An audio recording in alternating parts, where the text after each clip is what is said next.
Alright, y'all, it's K Broadway. We're going to be doing some schedule predicting today. I usually like to go game by game, week by week during the NFL season, but I decided to thoroughly embarrass myself. I'll give y'all preseason predictions for this upcoming season. I'm going to look back on these in about 9 months and see how royally I fucked up, but I don't care. This is good content. It's fun. Starting in the AFC North today, and we're going to get to the NFC at a later date. Let's go. Starting in the AFC North with the Cincinnati Bengals. They're going to start off 3-0 with wins at Cleveland, at home against the Jaguars, and on the road against the Minnesota Vikings before taking 3 L's in a row on the road against the Broncos on Monday Night Football, at home against the Lions, and on the road against the Packers, before getting another win against the Steelers on Thursday Night Football at home before dropping another home game against the Jets, taking a home win against the Bears, and going into the bye at 5-4. For losing to the Steelers in Pittsburgh, getting a win against the Patriots at home. Now on Thanksgiving, Thursday Night Football, taking a fat L against the Ravens, and that's where their season just kind of crumbles. They got a loss on the road against the Bills, then a loss at home against the Ravens, a loss on the road against the Dolphins on Sunday Night Football before picking up 2 charity wins against the Cardinals and the Browns at home, bringing their total record to 8-9. I don't know. I just don't feel it this year. Their defense is going to be atrocious, as we can all tell, right? And, you know, Joe Burrow, Jamar Chase, T. Higgins, they're good, but, need to be the 2013 Broncos offense in order to even somewhat salvage this terrible, horrendous, horrific Satan spawn of a defense. And they just can't do it. They're going to finish 8-9 like they have the past couple of years.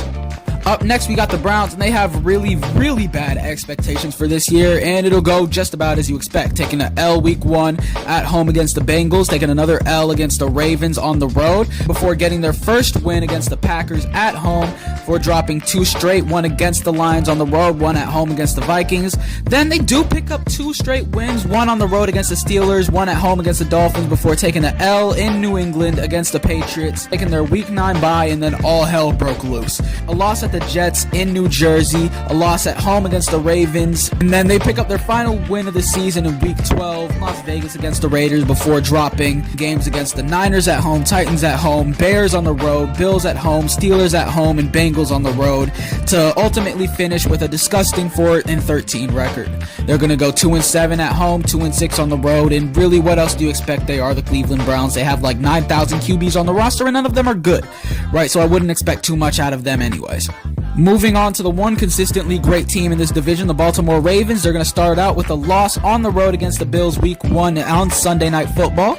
They're going to bounce back with 3 straight wins, one against the Browns at home, one against the Lions at home on Monday Night Football, and then one on the road in Arrowhead against the Chiefs, before dropping 2 straight at home against the Texans and the Rams going into their bye.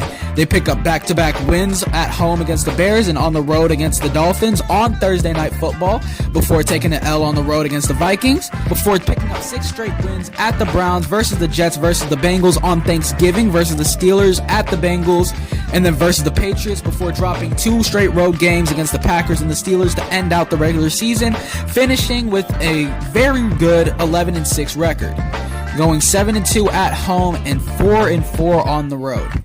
Now to finish off the AFC North, we got the Pittsburgh Steelers. They're going to lose week 1 against the Jets before coming back, winning against the Seahawks, before taking an L in Arrowhead against the Patriots, before going to Ireland and beating the Vikings in Dublin. Week 5 bye, then back-to-back losses, one at home against the Browns, one on the road against the Bengals on Thursday Night Football, taking a dub against the Packers at home, and then losing at home to the Colts, before picking up back-to-back wins, one on the road against the Chargers, one at home against the Bengals, before taking an L on the road against the Bears, and then beating the Bills at home, taking an L against the Ravens on the road, and then beating the Dolphins at home on Monday Night Football, taking an L to the Lions on the road before getting back-to-back wins, one against the Browns on the road and one against the Ravens at home, to finish out with their standard Mike Tomlin approved 9-8 record. I got them with losses to the Bears and Colts, and yet beating the Bills and the Ravens. If that's not the most Pittsburgh Steelers thing you've ever heard, you need to hear more things.